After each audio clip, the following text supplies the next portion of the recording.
हर हर महादेव। देवों का देव महादेव जी के चरण में प्रणाम करती हूँ, मेरा प्रणाम स्वीकार हो। मैया गौरी पार्वती के चरण में प्रणाम करती हूँ, मेरा प्रणाम स्वीकार हो। गणपति ललन माँ के चरण में प्रणाम करती हूँ, मेरा प्रणाम स्वीकार हो। माता पिताजी के चरण में प्रणाम करती हूँ, मेरा प्रणाम स्वीकार हो। फिर भाई बहना, मैं एक कथा सुनाने जा रही हूँ। इस कथा को पूरा सुनिए और रहस्य जानिए। आदि नहीं, आदि सुनने में शिव गुरु का अपमान होती है, पूरा सुनने में ज्ञान होती है। इसलिए कथा को पूरा सुनिए और रहस्य जानिए। हर हर महादेव, घर घर महादेव। गुरु भाई बहना, एक राजा थे और एक रानी थी। तो राजा साहब का 3 बेटा थे और 3 बहू भी थी। तो पहले एक बेटा का ब्याह हुआ। राजा साहब बिल्कुल नास्तिक थे, कोई पूजा पाठ नहीं करते थे, कोई उनको पूजा पाठ से मतलब नहीं रहता था। तो बड़ा बेटा का ब्याह हुआ और बड़ी बहू आई तो बिल्कुल सास पे गई थी। कोई पूजा पाठ से उसको मतलब नहीं था, कोई पूजा पाठ नहीं करती थी। दूसरी बहू आई तो दूसरी बहू जो थी बासी अगना में खाना खा लिया करती थी। उसको तो नहाने से भी जरूरत नहीं रहता था। वो तो सुबह उठ के सबसे पहले बरस दातुन करके और सोचती थी कि क्या मिल जाए जो हम भोजन कर लें पहले, और सबसे पहले वो भोजने पर ध्यान दिया करती थी। बड़ी बहू जो थी झाड़ू बर्तन करके और उसके बाद भोजन करती थी, लेकिन ये सबसे पहले भोजन करती थी, उसके बाद कोई काम करती थी। राजा साहब का छोटा बेटा का ब्याह हुआ। छोटा बेटा का ये पसंद नहीं था कि बासी आंगन में कोई भोजन करे। अपने माता पिता के डर से मन ही मन भगवान का भक्ति करता था, भगवान का पूजा पाठ करता था, लेकिन घर से दूर जाकर देव धर्म कहीं मंदिर भी कहीं भी जाया करता था, लेकिन माता पिता से बताकर नहीं। भगवान से मन्नत करते रहता था कि हे भगवान, मेरा पत्नी ऐसा हो जो प्रतिदिन स्नान करके और भगवान को भक्ति करे, पूजा करे। इनका भगवान आशीर्वाद तो दे दिए। इनका ब्याह हुआ तीसरा बेटा का और राजा की तीसरी बहू आई। जब तीसरी बहू आई तो सुबेरा हुआ, राजा रानी सोए हुए थे। उनका 2 बेटा और 2 बहू सोई हुई थी। सवेरा हुआ, ये छोटी बहू उठ के और पूरे घर में झाड़ू लगाई, पोछा लगाई, बर्तन साफ सफाई करके स्नान करके और मंदिर खोजने लगी।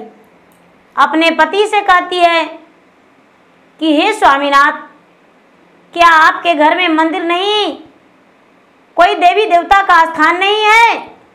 उसके पति कहते हैं कि प्रिय, मेरा घर में कोई देवी देवता का स्थान नहीं है। यदि पूजा ही करना है तो भगवान के नाम लेकर पूर्व की ओर खड़ा हो जाओ और भगवान का पूजा कर लो। जब पूजा करने लगी तो भगवान से विनती करके और भजन करने लगी। सबरी सुरतिया शिव गृह रूपया नामोला से बासी जाहु शिव गुरु। दिलवा में मोर होयर बासी जाहु शिव गुरु। दिलवा में मोर हो नाही है मंदिरवा शिव गृह, नाही पूजा के थाल होयर बसी जाहु शिव गुरु। दिलवा में मोर होयर बसी जाहु शिव गुरु। दिलवा में मोर जलमा जलामा शिव गृह, रखिया तो होयर गोदी के लालनमा शिव गुरु हमरो के दिया हो हरि गोदी के लालनमा शिव गुरु हमरो के दिया हो। जब उनका छोटी बहू का सास ससुर जेठ जेठानी सुने तो पूरा घर हलचल मचा दिए, चिल्लाते आए आंगन में और कहने लगे कि एक कैसी कुलछनी आ गई है, कैसा अभद्र है, हम लोग का सोया हुआ नींद तुड़ा दी।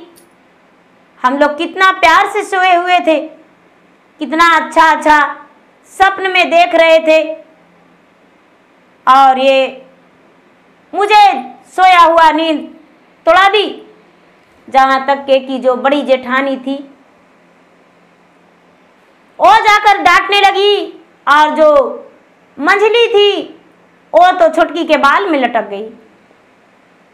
छुटकी के बाल में लटक के कहती है कि तुम्हें तो आज प्राण ही खींच लेंगे।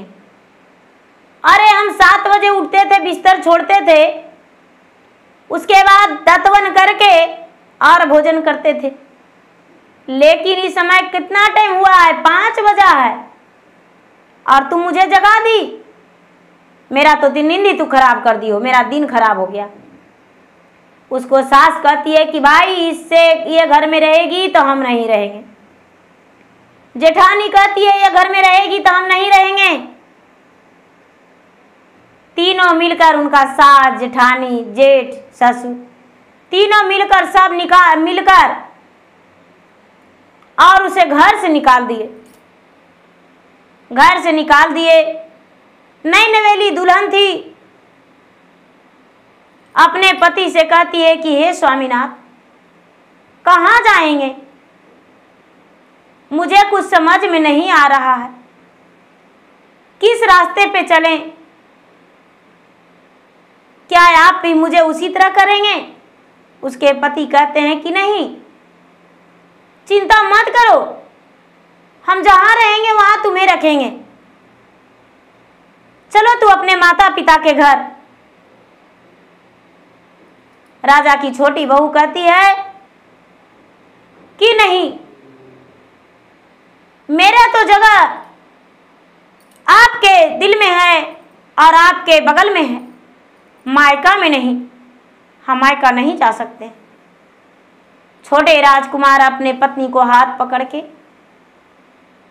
और घर से बाहर हो गया। जो छोटी बहू थी राजा की, कुछ भी उसके मायके से जो मिला था, कपड़ा वस्त्र गहना गुड़िया, वो ले ली और लेकर निकल गई। रास्ते में चलते चलते चलते चलते चलते चलते इसे बहुत जोरों से भूख लग गया। भूख लग गया तो अपने पति से कहती है कि स्वामीनाथ मुझे बहुत जोर से भूख लग गया, अब मुझसे रहा नहीं जा रहा है, मुझे कुछ खाना खिला दीजिए। कहते हैं क्या खाएगी, चलो खिलाते हैं। चलते चलते चलते चलते आगे बढ़े तो एक बेल का वृक्ष था। जब बेल का वृक्ष था तो ये छोटी बहू कहती है कि स्वामीनाथ देखिए ना, एक बेल का वृक्ष है, बड़ा सुंदर है, देखिए कितना मीठा धमक रहा है, जेठ का महीना है, कितना अच्छा लग रहा है, ये बेल मुझे तोड़ के दीजिए, यही खा के हम भूख मिटा लेंगे। तो बेचारा वो जो छोटे राजकुमार थे वो बेल का वृक्ष पे चढ़ गए और 5 बेल तोड़े। 5 बेल तोड़ के नीचे लाए, अपने पत्नी को दिए। तो एक बेल बेचारी उनका पत्नी तोड़ी और पत्नी तोड़ के एक बेल में से गौ माता के भोग लगा दी। दूसरा बेल में से भगवान को, भोलेनाथ को भोग लगाई और भोग लगा के रख दी और कहती है कि आओ भोला खाओ भोला, गौरी को भी ले आना, संग में गणपति को लाना, कार्तिक को मत छोड़ देना। आओ भोला खाओ भोला, गौरी को भी ले आना।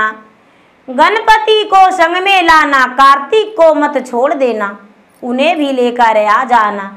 नंदी को बगल में रखना, शेषनाग को गले में। आओ भोला खाओ भोला, भोग तेरा मैं लगा दिया। बेचारी इतना कह के हाथ जोड़ के और ध्यान में लग गई।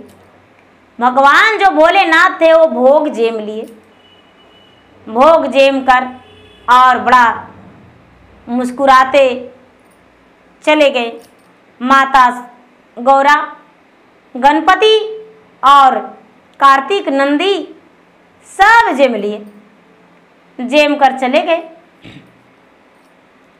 ए बेचारी 3 बेल बचा तो एक बेल में से कन्या के भोजन के लिए निकाल दिया और एक आधा ब्राह्मण को दान देने के लिए कि ब्राह्मण कोई मिल जाएगा तो उसे दान दे देंगे।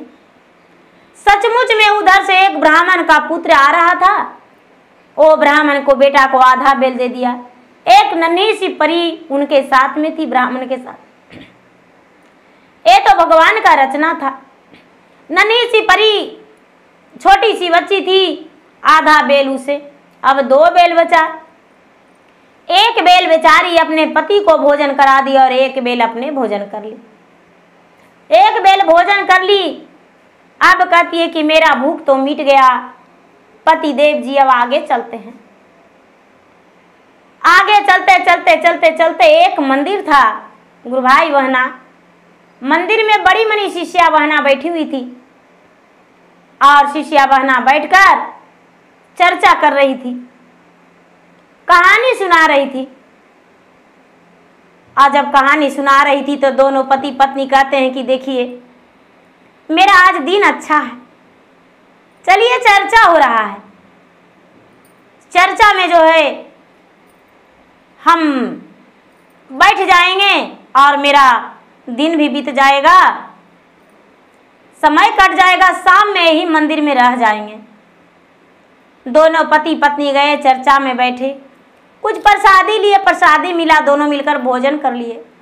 जब शाम हुआ तो दोनों उसी मंदिर के पास बैठे हुए थे। तो वहां पर एक तालाब था, तालाब में से एक मछली आया कूदते कूदते और महादेव के जाके शिवलिंग पे अपने सर को पटकने लगी। महादेव जी कहते हैं, अरे भाई तू रोज रोज क्यों आते हो और मुझ पे सर पटकते हो, बताओ ऐसे काहे करते हो? तुम्हें हम रोज कहते हैं लेकिन तू कुछ बताते हो नहीं। मछली बोला, महाराज मुझे पानी में रहा नहीं जाता है, मेरा जान जो है अकबक लगता है, छटपट घुसल रहता है, हम कहाँ जाएं? आज यदि मेरा इंसाफ नहीं कीजिएगा तो आपके मंदिर में हम प्राणे तोड़ देंगे, दम तोड़ देंगे पटक पटक के आपके शिवलिंग पर, इसीलिए मुझे इंसाफ चाहिए।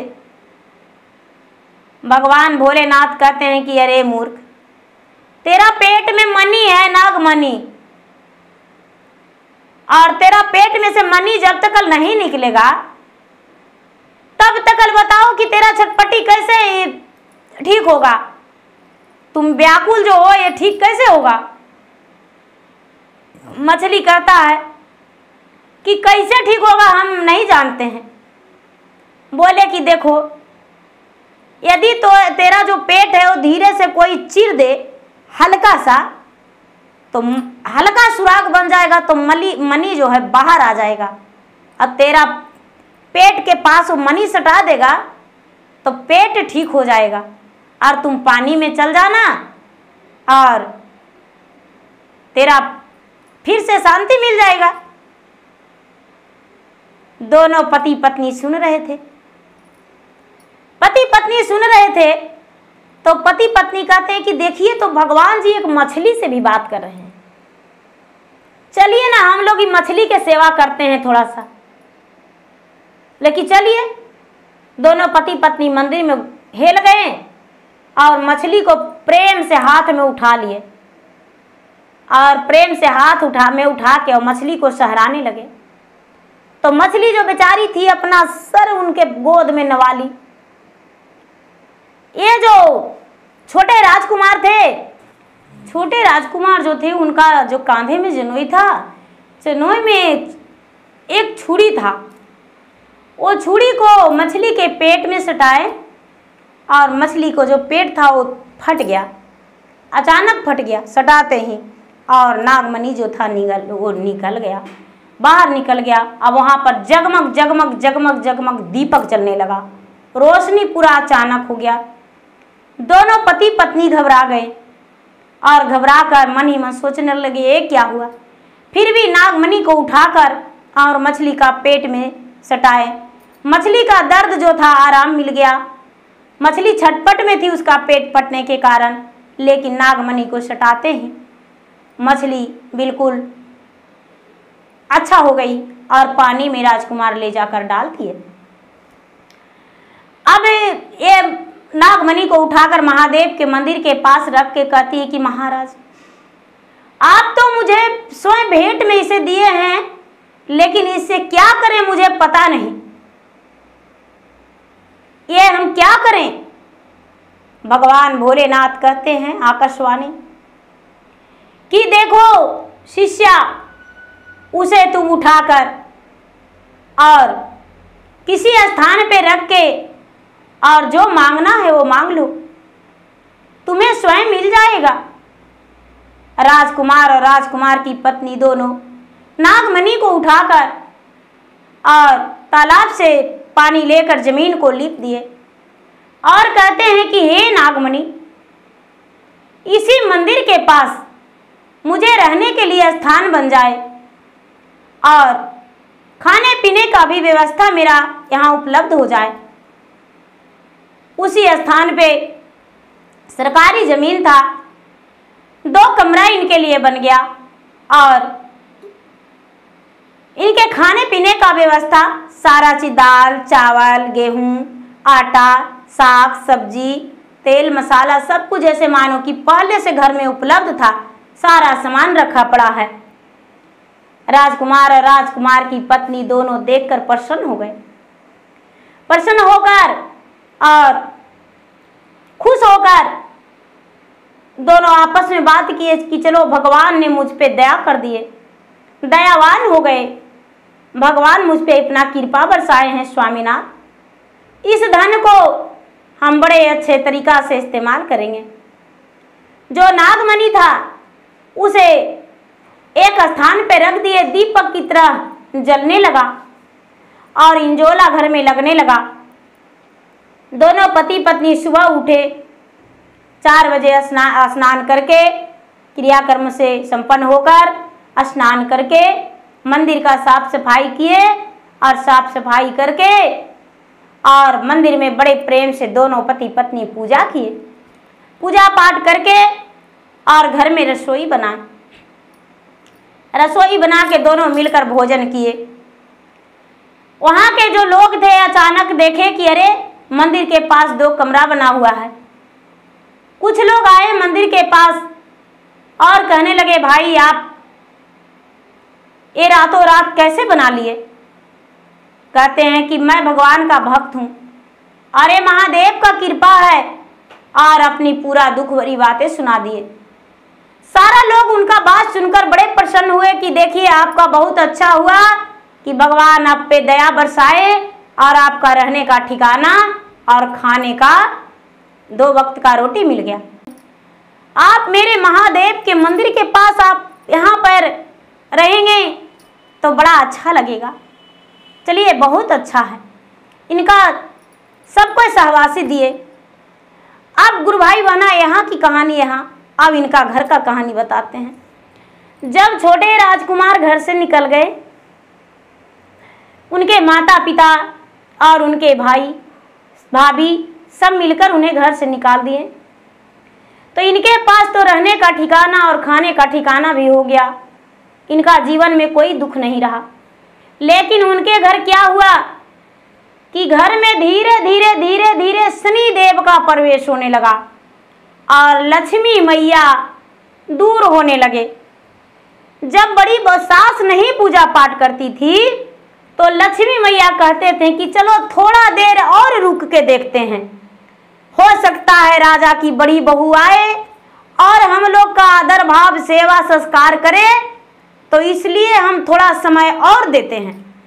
तो थोड़ा समय लक्ष्मी मैया और दिए। वक्त बीतता गया, समय बीतता गया और दूसरी बहू आई। लक्ष्मी माता आस देखते रहे कि चलो आएगी, तो बड़ी बहू भी कोई सेवा संस्कार पूजा पाठ नहीं की। लक्ष्मी माता कहते हैं कि सभी देवी देवताओं से की कोई बात नहीं, राजा का बेटा 3 है तो एक ही बहू अभी आई है, दूसरा आएगी तो हो सकता है वो पूजा पाठ करे और हम लोग का आदर भाव सेवा करे। राजा की दूसरी बहू भी आ गई, लेकिन वो तो और अभद्र साबित हुई। वो तो और बासी आंगन में भोजन कर लिया करती थी। ये तो लक्ष्मी माता का बिल्कुल ही अच्छा नहीं लगा, गुस्सा हो गए। लेकिन फिर भी लक्ष्मी माता सोचते हैं कि चलो एक बहू और बाकी है, छोटी बहू आएगी, वो पूजा पाठ करेगी। जब छोटी बहू आई और घर से उसे राजा रानी उसके सभी परिवार मिलकर निकाल दिए, तो लक्ष्मी माता कहते हैं कि इस घर में भगवान विष्णु मेरा कोई जगह नहीं, हे महादेव इस घर में मेरा कोई जगह नहीं, इस घर में रह के क्या करेंगे, जहां प्रेम नहीं वहां भगवान कैसे। धन है वो तो राजा के लिए है, मुझे तो प्रेम से जरूरत है और यहाँ प्रेम ही नहीं है। प्रेम के बस में तो भगवान ही बसते हैं। प्रेम के बस में भगवान इस तरह से मिल जाते हैं जैसे जल में चीनी घुल के मिल जाता है और पता भी नहीं चलता है। लक्ष्मी माता उस घर से निकल गए और जब लक्ष्मी माता ही निकल गए तो भला कौन उस घर में वास करके रहते। सब देवी देवता उस घर से निकल गए। राजा के राजमहल ढह-ढन गया।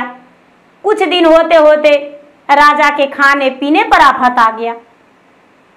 अब राजा के घर में कुछ नहीं रहा, बिल्कुल वो बेसहारा हो गए। 2 बेटा दोनों बहू सब अलग अलग हो गए। 3 चूल्हा जलने लगा, बिल्कुल झोपड़ा झोपड़ी देकर रहने लगे। उनके घर तो अब कभी सुबह बनता तो शाम नहीं और शाम बनता तो सुबह नहीं, ऐसे करके उनका चूल्हा जलने लगा।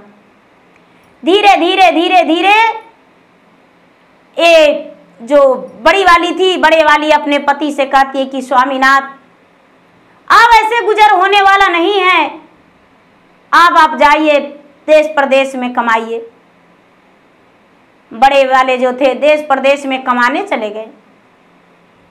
वहां भी जहां भी प्रदेश में गए वहां भी चैन का रोटी उन्हें नहीं मिला। दूसरा वाला जो थे, दूसरा बेटा राजा का, वो भी प्रदेश चले गए। अब राजा रानी दोनों रह गए। उनका तो कमाने का कोई उम्र ही नहीं था। लेकिन फिर भी उनका पत्नी कहती है कि 3 बेटा 3 बहू, तीनों बेटा चला गया।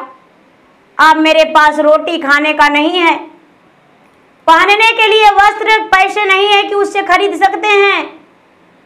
जाइए, अरे नहीं होगा तो आप भीखे मांग के ला के दीजिए, लेकिन हमको भोजन चाहिए और तन पे वस्त्र भी चाहिए। अब राजा कहते हैं कि हम अकेले नहीं जाएंगे, तुम भी साथ में चलो और दोनों साथ मिलकर मांगेंगे और दोनों साथ मिलकर लाएंगे, बनाएंगे, खाएंगे। क्योंकि इनका वृद्ध शरीर हो चुका था और दोनों बेटा लात मार के निकाल दिए। इनके पास कुछ नहीं रहा, हाथ में कटोरा ले लिए राजा रानी दोनों और भीख मांगने को लिए निकल दिए। गांव गांव प्रतिदिन मांगते थे, आज ये गांव तो कल वो गांव तो परसों वो गांव। समय बीतने पर उनका जो था बुरा हाल हो गया। अब भीख मांग के लाते थे और दोनों परवरिश करते थे। धीरे धीरे धीरे धीरे 2 वर्ष 3 वर्ष बीत गया। मांगते मांगते एक दिन उसी तालाब के पास, जिस तालाब के पास उनका बेटा और बहू रहते थे, उसी जगह पे बैठ गए। धूप लगने के कारण वहां पे बैठ गए। जब वहां पे बैठ गए तो बेटा निकला तो नजर पड़ा कि अरे ये तो वृद्ध आदमी कोई और नहीं लगता है, मेरे माता पिता हैं। लेकिन कुछ नहीं बोले। जाके अपने पत्नी से कहते हैं, अरे प्रिय सुनो, जो बाहर में एक वृद्ध व्यक्ति बैठे हैं और एक उनका पत्नी है, वो लगता है मेरे माता पिता हैं। बेचारी छोटी बहू कहती है कि नहीं स्वामीनाथ, वो तो भिखारियों की तरह कपड़े पहने हुए हैं, उनका कंधे में झोला, एक कटोरा है हाथ में। आपके माता पिता कैसे रह सकते हैं? मैं तो उन्हें देखा हूं।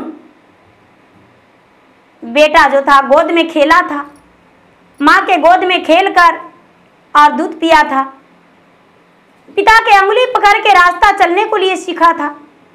बेटा पहचान गया। बहू फिर से निहार कर देखने लगी। बेटा बोला, माँ तुम इस हाल में कैसे हो?